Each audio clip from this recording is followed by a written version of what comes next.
Hello everyone! Ayan, magandang araw po sa inyong lahat. At for today's video natin mga kalalabs, nandito na naman po tayo sa ating ulam serye, Takanaydo.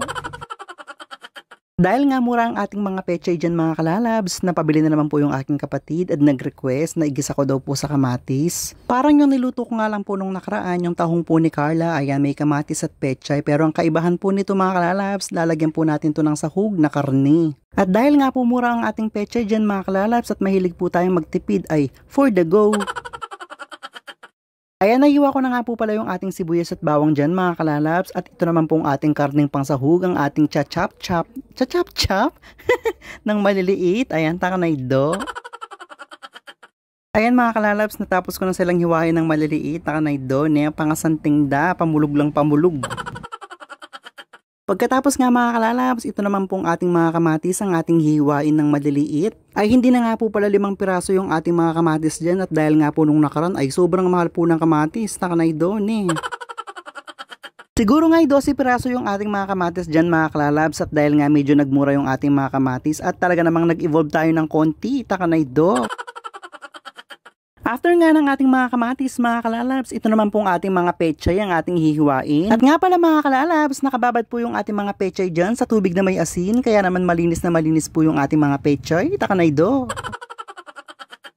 Ayan, kailangan po natin pakalinisan dyan yung ating mga pechay. Dahil nga po minsan meron po silang mga lupa-lupa sa kanilang mga tulot, Takanaydo, niya Kapampangan. Ay sobrang linis naman po ng ating mga pechay, natanggal na yung kanilang sustansya. Charis. Ay mas mainam na po talagang malinis yung ating mga kinakain, di ba mga kalalabs? Agree? Agree! Ay bala ko sana ako mayaring magluglug pechay, Takanaydo. At nang ma-ready ko na nga yung ating mga kakailanganing sangkap dyan para sa ating lulutuin, ay magluto na tayo para matapos na, Takanaydo.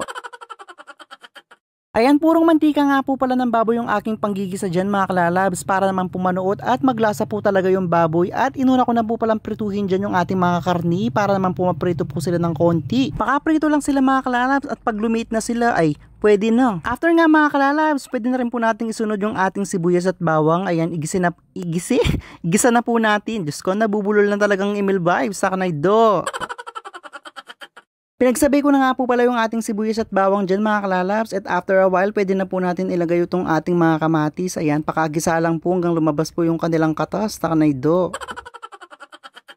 Tapos mga kalalabs, igisa na po sila pareho. Ayan, pagsamahin na sila at after, pwede na po natin ilagay itong ating mga pampalasa. Ayan, magic sarap, paminta, bechin, kung ano pa pong mga pampalasang gusto nyo. Base po sa inyong mga gusto, Takanaydo. After nga mga kalalabs, tinakman ko po yan at ang sarap na. Pwede na pong ulamin. Pwede na po nating hindi ilagay yung ating mga pechay. Takanaydo, nanantano man din pechay. May gili-gili na lo. Ay hindi natin pwedeng hindi ilagay ang ating mga pechay dyan dahil sila yung ating mga bida. Takanaydo. After nga nating ilagay ang ating mga pechay dyan mga kalalabs, pakuluin lang po ng mabuti and wala. Ito na naman po yung ating pangmalakasang ulam na pechay for today's video.